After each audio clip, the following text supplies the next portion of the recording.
جن کے بزرگوں کے بارے میں آپ بات کر کے دیکھیے، فوراً گریباں پکڑ لیں گے، ہمارے پیر کے بارے میں تو نے ایسا کیوں کہا؟ قیامت والے دن اللہ سے خود اپنے پیر کے بارے میں کہیں گے ربنا آتہم ضعفین من العذاب، اللہ ان کو دگنا عذاب دے، ایک تو اس بات کا کہ یہ خود گمراہ تھے، دوسرا اس بات کا کہ انہوں نے ہمیں بھی گمراہ کیا۔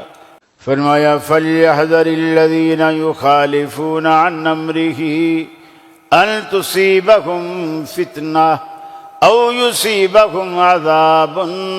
أَلِيمٌ۔ جو لوگ میرے پیغمبر کی مخالفت کرتے ہیں، میرے پیغمبر کی زندگی کے خلاف زندگی گزارتے ہیں، انہیں اس بات سے ڈرنا چاہیے فَلْيَحْذَرِ الَّذِينَ يُخَالِفُونَ عَنْ أَمْرِهِ أَن تُصِيبَهُمْ فِتْنَةٌ، اللہ انہیں کسی آزمائش میں، کسی مصیبت میں مبتلا نہ کر دے، یا کوئی دردناک عذاب انہیں نہ آلے، انہیں اس بات سے ڈرتے رہنا چاہیے۔ پیغمبر کی مخالفت کرنا،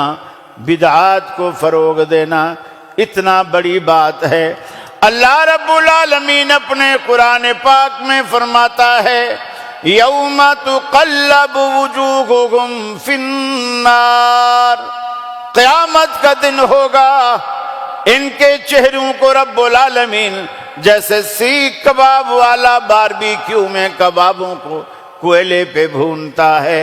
اللہ ان کے چہروں کو دوزخ کی آگ پہ ایسے بھونے گا اور ایسے پلٹے گا، کبھی دائیں سائیڈ کبھی بائیں سائیڈ، کبھی فرنٹ کبھی بیک، تاکہ چاروں طرف سے یہ چہرہ بھون جائے۔ یوم تقلب وجوہہم فی النار، یہ جب چہرہ بھونتا دیکھیں گے کہیں گے یقولون یا ویلتنا، اس وقت یہ کہیں گے اے بربادی ہماری، ہمارے یہ بربادی، کاش کہ ہم اللہ کے رسول کے سوا کوئی اور دوست نہ بناتے، کسی اور کا راستہ اختیار نہ کرتے، ہم رسول کی راہ اختیار کرتے،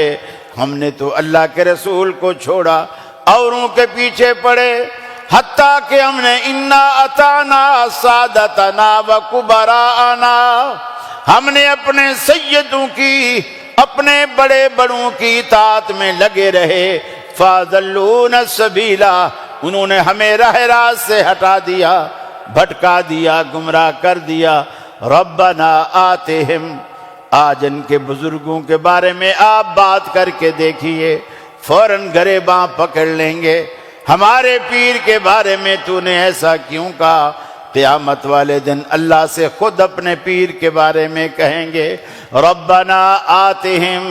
ضعفین من العذاب، اللہ ان کو دگنا عذاب دے، ایک تو اس بات کا کہ یہ خود گمراہ تھے، دوسرا اس بات کا کہ انہوں نے ہمیں بھی گمراہ کیا۔ ضعفین من العذاب ولعنہم لعنا کبیرا، اللہ ان پر بہت بڑی لعنت فرما۔ اس دن بد دعائیں دینے کی بجائے آج اپنے منہج کا تعین کیجئے، آپ کس راستے پر جانا چاہتے ہیں؟ آج پوچھئے جنت میں جانے والا راستہ کون سا ہے؟ بدعت کا راستہ یا سنت کا راستہ؟